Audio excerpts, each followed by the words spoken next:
All right, so just to wrap up the perfect competition or pure competition lecture, let's finish with this last slide. So the short run supply curve is the marginal cost curve above the shutdown price for a firm. So basically the short run supply curve is going to be this point right here. So everything here. Okay, and it stops, oh, I'm sorry, this point here. And it stops at the shutdown price. The short run demand curve is always going to be a horizontal line for firms because firms are price takers. Okay. And it'll be, some regular elasticity for the overall industry. It doesn't have to be, it could be perfectly elastic, but it could be a normal elasticity. It's not really, there's no real, it'll vary industry by industry, is what I'm trying to say. Okay. As long as price is greater than breakout price or break-even price, firms will enter. That'll shift the total market supply outwards. Okay, so that'll decrease the price, which then in turn decreases the profit until the price drops down to break-even price. So once that happens, profit equals 0, nobody enters anymore. Okay, you could do the reverse too.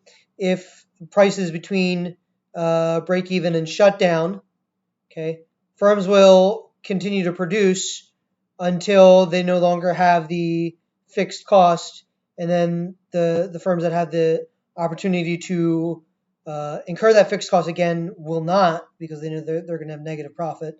So that will shift supply in, okay, driving the price up until break-even price. Okay. So you could do it either way.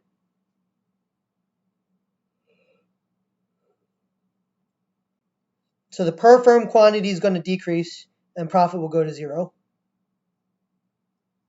And then the last point, if the industry is constant cost, i.e., that is, if the average total cost doesn't increase or decrease as the number of firms that enter increase or decrease, then your long run supply is going to be stationary. It's going to be a horizontal line that's drawn like this.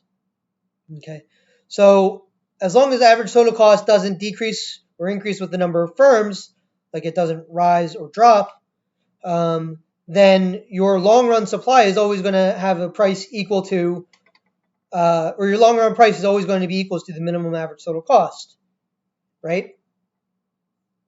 So if the average total cost increases, if you're in an increasing cost industry, basically this yellow line is going to shift up as the number of firms increases. What does that do? It increases the minimum average total cost, which in turn increases the break-even price. So the more firms that enter, the higher the break-even price. So you're going to have a positive shifting supply curve. Okay, and vice versa if you're in a decreasing cost industry, so an industry that the more firms enter, the lower the average total cost, that'll actually have a negative supply curve, believe it or not, in the long run for perfect competition. All right, so that's it for perfect competition. If you have any questions, let me know. Otherwise, let's move on to Monopoly.